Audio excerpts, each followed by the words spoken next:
আসসালামু আলাইকুম। গল্পটি আজকে আমার এক বন্ধু সজীবের কাছ থেকে শুনলাম।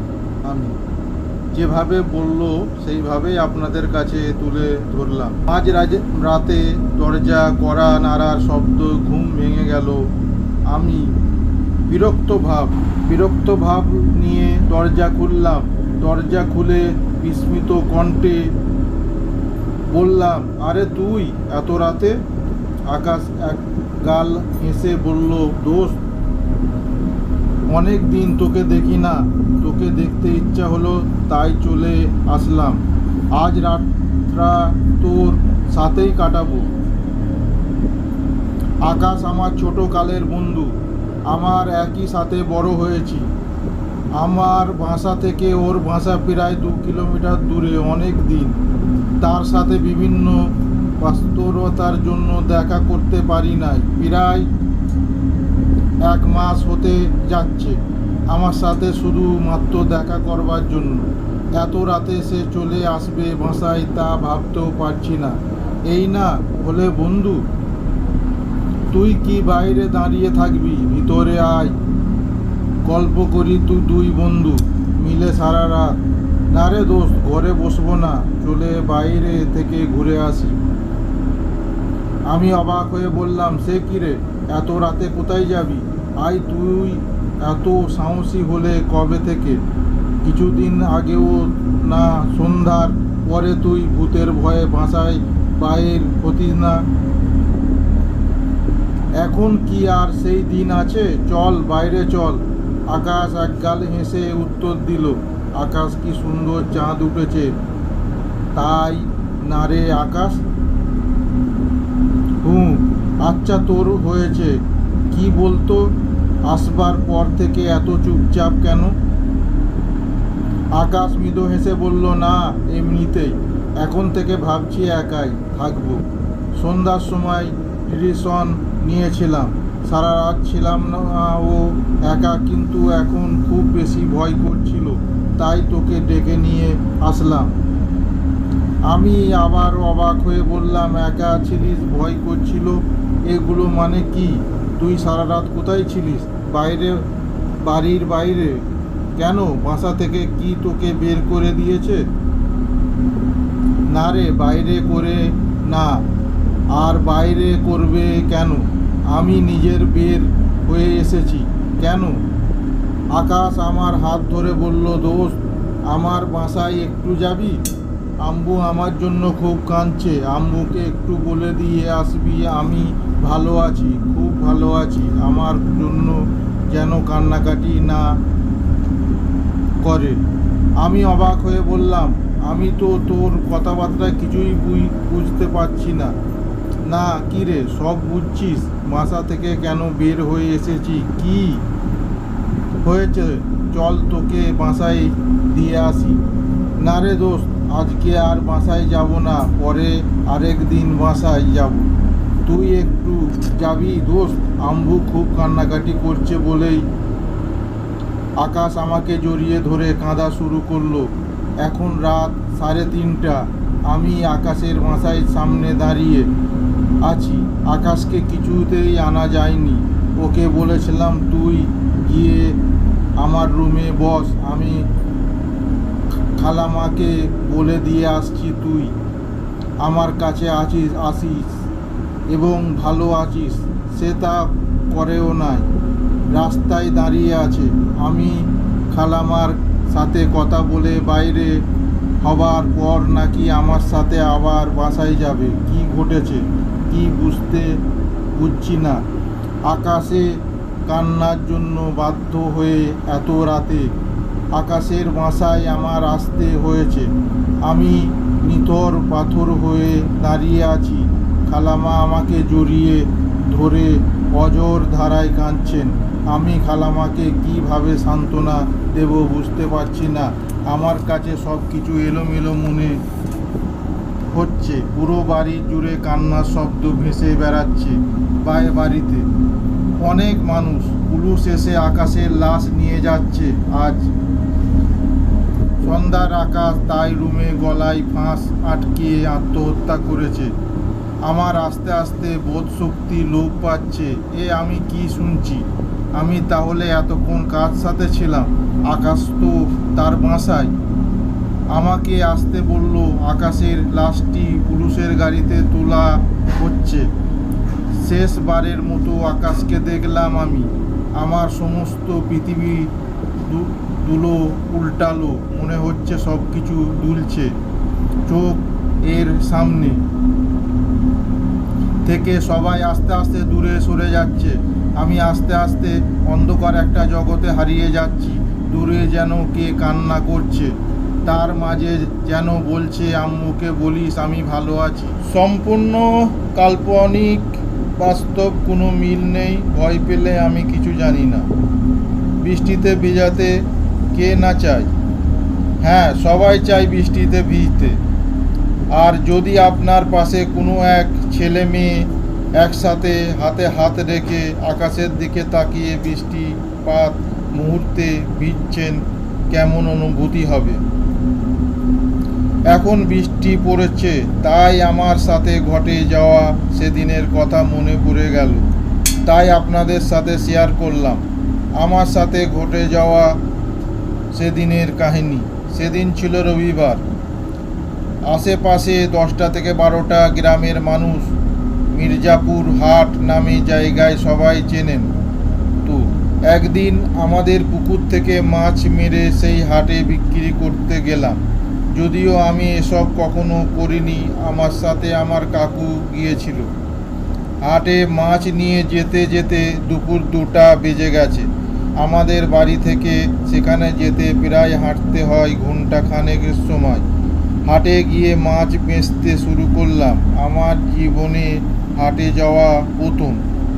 আমি আর কাকু দুপুর হয়ে যাওয়ার কাকি আমাকে এক হোটেলে বসিয়ে দিয়ে বলল, কাকু তুমি খাও, আর খাওয়া হলে পাশে মন্দিরে গলি ধরে একটু আগালেই আমাকে দেখতে পাবে। মির্জাপুর হাটের মধ্য মন্দির আছে। খাওয়া শেষ করে কাকু আগে বিল দিয়ে গেছে। আমি ওই পথ ধরে যাচ্ছি। মন্দিরের সামনে গেলাম। যখন তখন দেখলাম একটা খুব সুন্দরী মেয়ে আমার দিকে তাকিয়ে আছে। মনে হচ্ছে কতদিনের চেনা। পাশ থেকে এক কাকু বলছে, কিরে বাপ, কি দেখছিস? মন্দিরে কখনো দেখিনি। বললাম, না কাকু, দেখেছি, কিন্তু ওই মেয়েটি কে? কাকু বলছে, কি বল, এই হাটের দিনে মেয়ে পাবি কই? মাথা ঠিক আছে তোমার? বললাম, এই যে হাসছে আপনার আর আমার কথা শুনে। কাকু বলছে, তোমার বাসা কোথায় বাপ? বললাম, সেই পরানগর। কাকু বলছে, বুঝলাম। কাকু আর কিছু না বলে আমার মাথায় হাত দিয়ে কি যেন বিড়বিড় করে পরে ফুঁ দিয়ে দিল। তারপরে আর আমি সেই মেয়েটিকে দেখতে পেলাম না। তখন বেজে গেছে 3:45। অচেনা কাকু বলছে, তাড়াতাড়ি বাসায় চলে যেও কেমন? বললাম, ঠিক আছে। আমি আমার কাকুকে বললাম, কাকু আমি বাসায় চলে যাব। কাকু বলছে, মাছ বেচা তো হয়নি, একা যেতে পারবি? বললাম, হ্যাঁ পারবো। কাকু কি বললাম না, মন্দিরের কথা আর অচেনা কাকু তাড়াতাড়ি বাসায় যেতে বলেছে। আমি বাসার দিকে রওনা দিলাম। তখন 4:12। বাসা যেতে 1 ঘন্টা লাগবে। তাড়াতাড়ি পা ফেলে চলছি। আমাদের বাসায় যেতে একটা হিন্দুদের শ্মশান ঘাট পড়ে। ওই শ্মশান ঘাটের কাছে যেতে বৃষ্টি পড়া শুরু হলো। কি করব ভাবছি। শ্মশানের ভিতরে একটা ঘর আছে, সেখানে গিয়ে উঠলাম। এদিকে সন্ধ্যা হয়ে আসছে, কেউ নেই। একা একা দাঁড়িয়ে আছি। কিছুক্ষণ পরে দেখি বৃষ্টি একে মেয়ে ভিজতেছে। আমি সেদিকে কিছুক্ষণ তাকাতে আমার পিছনে কে যেন এসে হাজির। পিছনে তাকাতেই আমি চমকে গেলাম, বুকে থুতু দিতে লাগলাম। এই যে সেই মেয়েটি আমাকে বলছে, আরে বৃষ্টিতে ভিজে? আমি বললাম, না, ভিজবো না।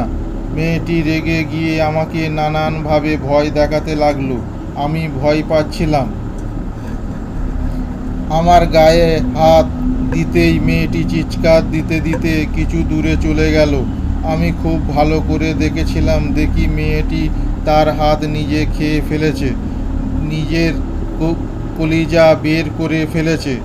আর যা পরে দেখলাম, মেয়েটির মাথা ধর থেকে আলাদা হয়ে গেল, মানে গলা কেটে রক্ত বের হতে হতে। তারপর আমার আর কিছু মনে নেই। সকালে দেখি আমি বাসায় শুয়ে আছি। ঘটনাটা আমার আম্মুর কাছ থেকে শোনা। আম্মু তখন অনেক ছোট। আমি আম্মু হয়ে বলছি। আমাদের বাড়ির বর্ণনাটা একটু দের বাড়ির পাশে ছিল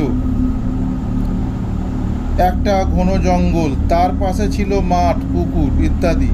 জঙ্গলের ভিতরে ছিল একটা শিমল গাছ। জঙ্গল থেকে দূরে আরও দুটো বড় শিমল গাছ ছিল। গাছগুলোকে সবাই ভুতুড়ে গাছ বলে জানতো। এবার ঘটনায় আসি। আমার বয়স তখন 13 কি 14 হবে। আমার এবং আমাদের চাচা কাকারা একসাথে থাকতাম। আমার এক চাচির সারা শরীর অনেক ব্যথা ছিল, যে জন্য সে একা একা চলাফেরা করতে পারতো না। সে কোথাও গেলেও তার সাথে একজনকে যেতে হতো। একদিন রাতের বেলায় সে বাথরুমে যেতে চাইলো, আমি তার সাথে যাই। গ্রামের সাধারণ বাথরুম থাকে বাড়ি থেকে অনেক দূরে। আমাদের বাথরুমটা ছিল জঙ্গলের দিকে। আমি চাচিকে ধরে ধরে নিয়ে গেলাম বাথরুমের দিকে। সে যখন বাথরুমের কাছাকাছি গেল, তখন যেটা হলো সেটা আমি এখনো বিশ্বাস করতে পারি না। সে আমাকে ধাক্কা মেরে ফেলে দিয়ে জঙ্গলের দিকে দিল দৌড়। আমি ভয় পেয়ে গেলাম। ভাবলাম এটা কিভাবে সম্ভব, যে একা কিছু করতে পারে না, সে কিভাবে আমাকে ধাক্কা মেরে দৌড় দিল। আমি গিয়ে সবাইকে বিষয়টা বললাম। সবাই জঙ্গলের দিকে খুঁজতে চলে গেল, সাথে আমিও গেলাম। সেই সময় টর্চ লাইট ছিল না। সবাই মোমবাতি কুপি সাথে নিয়ে গেল। খুঁজতে খুঁজতে সবাই একসময় জঙ্গলের ভিতরে শিমুল গাছটার কাছে গেল। গিয়ে দেখলো চাচি গাছটার গোড়ায় অজ্ঞান হয়ে পড়ে আছে। সবাই তাকে কাঁধে করে বাড়ি নিয়ে গেল। জ্ঞান ফেরার পরও সে ঘটনা সম্পর্কে কিছু বলতে পারল না। পরে একটা কবিরাজ আনা হলো। তারপর কবিরাজ যেটা বলল সেটা হলো, এই বাড়ির একটা ভালো জিন এবং ওই শিমুল গাছটায় একটা খারাপ জিন বসবাস করে। শিমুল গাছটার জিন সবাই অমঙ্গল করতে চায় এবং বাড়ির জিন তাই খারাপ কাজে বাধা দেয়। খারাপ জিন আমাকে চাচিকে মেরে ফেলতো চেয়েছিল, সেই জন্য তাকে বাথরুমের সামনে থেকে দৌড়ে নিয়ে গিয়েছিল। খারাপ জিনটা যদি চাচিকে গাছের উপরে তুলতে পারত, তাহলে চাচিকে বাঁচানো যেত না। ভালো জিন চাচিকে গাছে উপরে তুলতে দেয়নি এবং তাকে মারতে দেয়নি। গোড়ালির উপরে বসে বসে কাঁদছে। এতক্ষণ বলেছিলাম নানুর বাড়ির গল্প, এবার বলবো আমার বাড়ির গল্প। এবার আমাদের বাড়িটা বর্ণনা দিই। আমাদের বাড়ি মেন রোড থেকে 1 ঘন্টা 30 সেকেন্ডের রাস্তা। রাস্তাটার মাটির বাড়ি যাওয়ার পরে রাস্তায় দুই ধারে দুটি পুকুর পড়ে, যার একটি ভালো অন্যটি খারাপ। খারাপ পুকুরটা চারপাশে ছিল ঘন জঙ্গল, তার মাঝে ছিল একটা বড় আম গাছ। ঘটনার আগে দিন গাছটা কেটে ফেলা হয়েছিল। এবারে ঘটনা সেই কাটা আম গাছকে ঘিরে। একদিন আমার কাকা রাত 10টার দিকে বাড়ি ফিরছিল।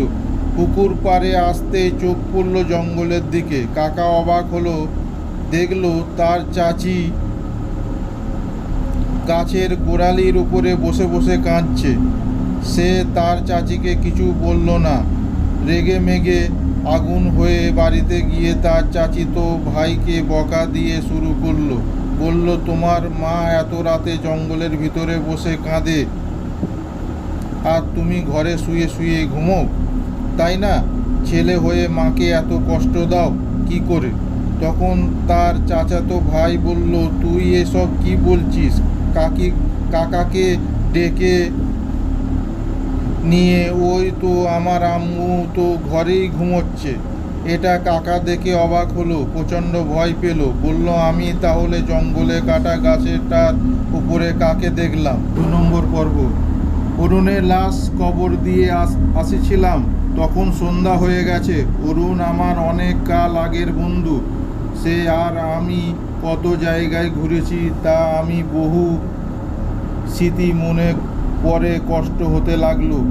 রাত 10টায় আমি বাড়ি ফিরে সিঁড়ি বেয়ে ওঠার সময় খেয়াল করলাম পাশের বাড়ির একটি বিড়াল আমার পিছন পিছন উঠতে লাগলো। আমার ফ্ল্যাট 3 তলায়।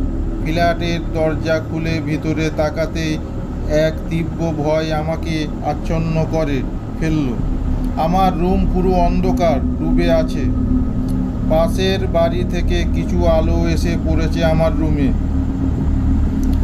আর এই অস্পষ্ট অদ্ভুত আলোতে স্পষ্ট দেখলাম আমার শোয়ার ঘরের সিঁড়ি ফ্যানটা ঝুলে আছে অরুণের লাশ।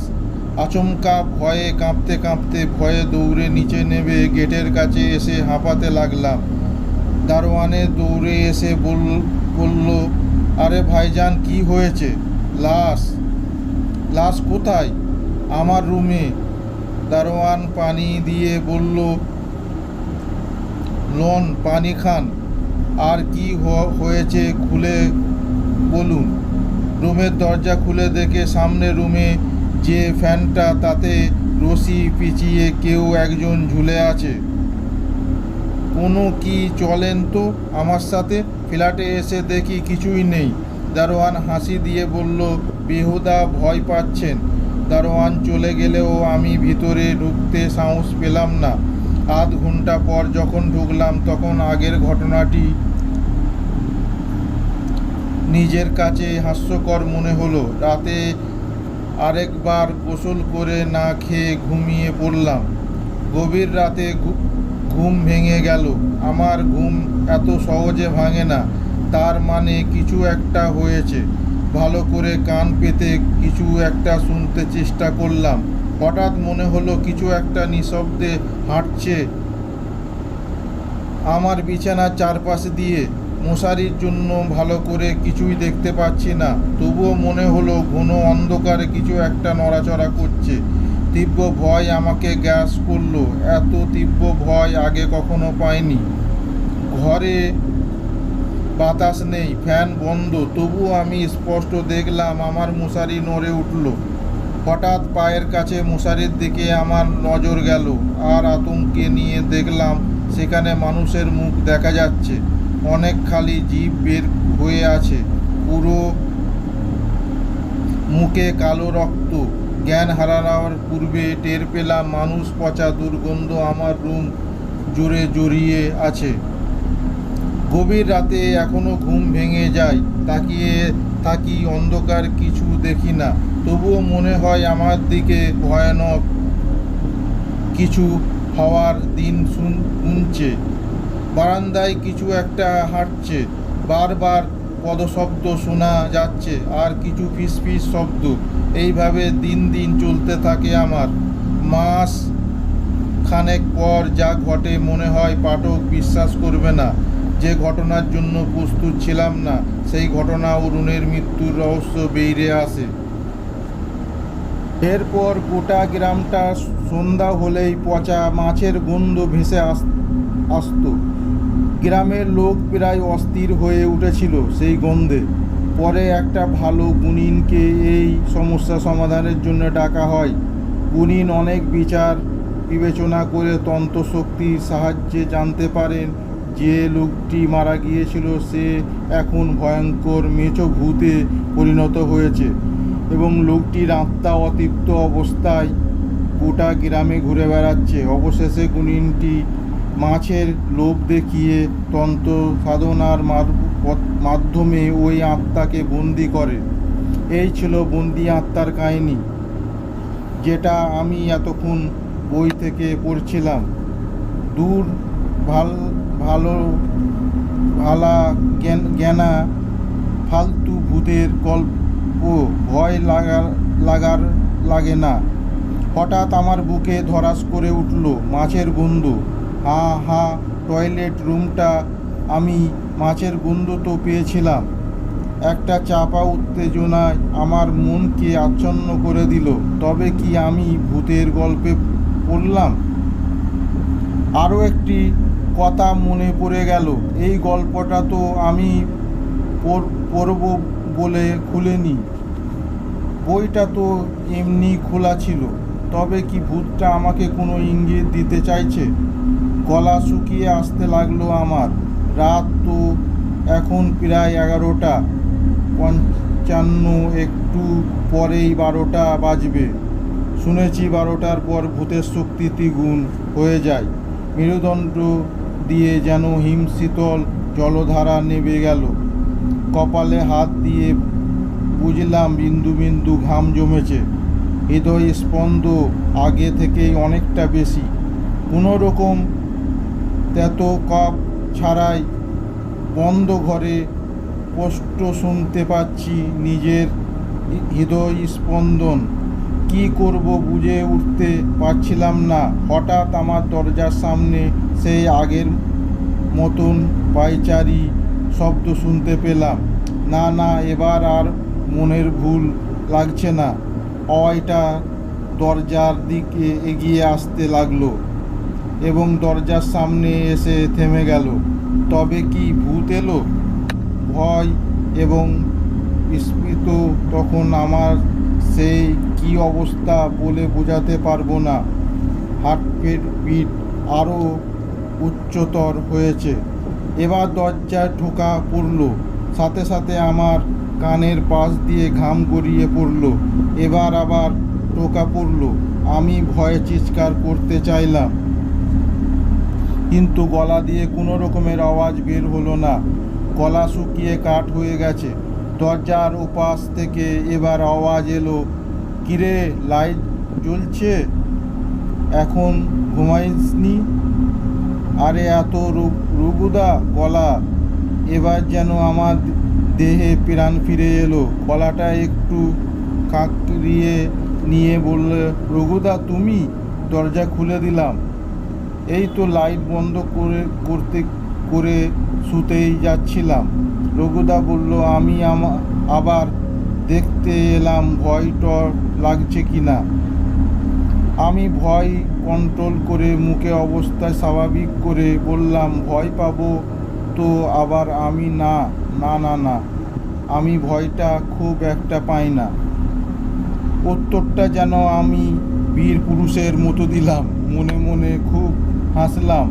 ভয়ের চোটে আমার যে অবস্থা হয়েছিল তা আমিই জানি।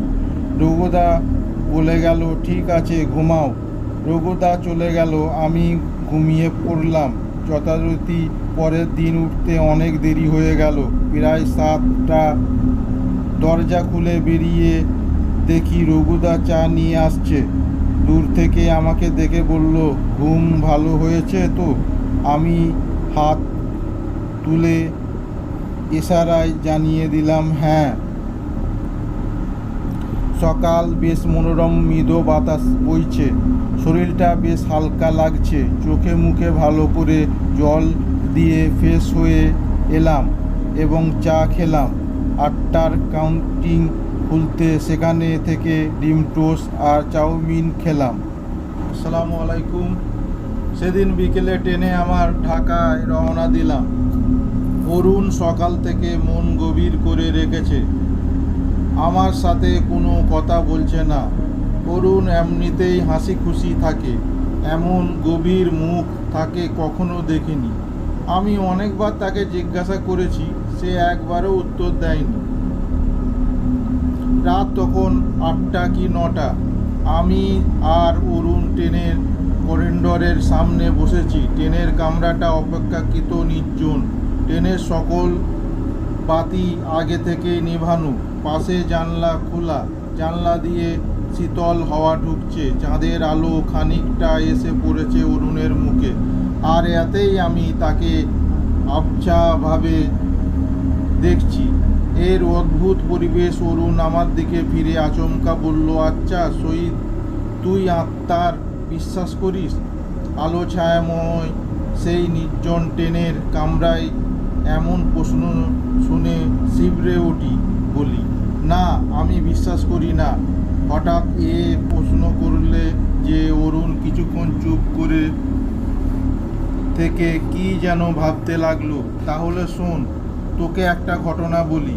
অনেক দিন আগে মধুরাপুর গ্রামে দুজন মানুষ মারা যায়। একজনকে মসজিদের পাশে আম গাছে ফাঁসিতে ঝুলে হত্যা করা হয়। এর মাসখানেক পর একই গাছ এ ফাঁসি দিয়ে আত্মহত্যা করে। গ্রাম অঞ্চলের এই নিয়ে খুব তোলপাড় হয়। তখন থেকে গ্রামের মানুষ এই গাছটি এড়িয়ে চলে। পারতপক্ষে কেউ রাতে ভুলেও আম গাছটির তলায় দিয়ে যায় না। আমি গতকাল রাতে নামাজ পড়ে গাছটি নিচু দিয়ে যাচ্ছিলাম। তখন অন্ধকার কাটেনি, চাঁদের আলো হয়তো ছিল, কিন্তু আমি যখন যাচ্ছি তখন ঘোর অন্ধকার। এমনিতেই আমি খুব সাহসী, কিন্তু আম গাছের তলা দিয়ে যখন যাচ্ছিলাম তখন খেয়াল করলাম আমি আসলে ভয় পাচ্ছি। সম্পূর্ণ বিনা কারণে ভয়। নির্জন একটা রাস্তা দিয়ে গেলে যে কেউ ভয় পেতে পারে, কিন্তু আমার ভয়টা সম্পূর্ণ অন্যরকম। আমার মনে হলো আম গাছটির গোড়ায় কিছু একটা দাঁড়িয়ে আছে। আমি কিছুই দেখিনি, তবুও মনে হলো কিছু একটা আমার দিকে তাকিয়ে আছে। তার অস্তিত্ব নেই, শরীর নেই, কিছুই নেই, তবুও মনে হলো কিছু একটা আমার পাশে আছে। ঠিক তখনই অন্ধকারে দেখলাম, ঠিক মানুষ বলা যায় না, তবুও অনেকটা মানুষের অভাব আম গাছে গোড়ায় দাঁড়িয়ে আছে। তখন এক জ্যান্ত ভয় আমাকে গ্রাস করলো। এমন তীব্র ভয় আমি আগে কখনো পাইনি। আমি খেয়াল করলাম আমার পা কাঁপছে। আমি এক চিৎকার দিয়ে মসজিদের বারান্দায় এসে অজ্ঞান হয়ে যায়। তারপর কি হয় জানি না। জ্ঞান ফিরলে দেখি মসজিদের বারান্দায় শুয়ে আছি, আর অনেক মানুষ ভিড় হয়ে আছে। এই নিঃশ্বাসে কথাগুলো বলে অরুণ হাঁপাতে লাগলো। আমি প্রচণ্ড ভয়ে হারিয়ে ফেলেছি। সেদিন ট্রেনের অরুণের সাথে আর কথা হয়নি। অরুণ সারা পথে কি ভাবছিল।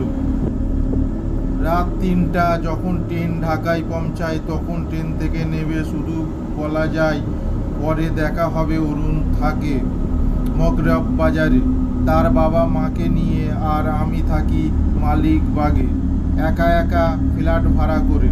বাসায় ফিরে সেদিন আর ঘুমোতে পারিনি। বই পড়ে আলো জ্বালিয়ে কোনো রকমে রাত পার করলাম।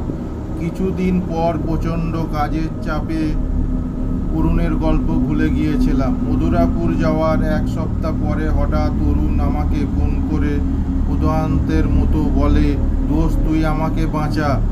কেন, কি হয়েছে? আমি বোধহয় পাগল হয়ে যাচ্ছি।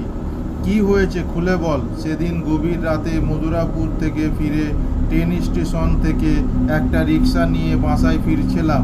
রিক্সাটা চলতে চলতে যখন অন্ধকার গলিতে ঢুকলো, ঠিক তখনই আমার মনে হলো কিছু একটা আমার পাশে খালি জায়গায় বসে আছে। অনুভূতিটি এতই তীব্র যে আমার পাশে এক ঝলক তাকিয়ে দেখলাম সেখানে কিছুই নেই। আমি বুঝতে পারলাম এটা আমার মনের ভুল। অন্তত মনে এক অদ্ভুত চিন্তা আসলো, মধুরাপুরে ভয়ানক কোনো কিছু আমার সাথে করে নিয়ে আসেনি তো। মন থেকে যতই চিন্তাটা ফেলে দিতে চাইলাম, ততই তা ঝাঁকিয়ে বসলো। রিক্সা ভাড়া মিটিয়ে যখন আমি বাড়ির গলিতে ঢুকলাম, তখনই ওইটাকে দেখলাম সামনে অন্ধকারে দাঁড়িয়ে আছে। তার চোখ মুখ হাত পা কিছুই নেই।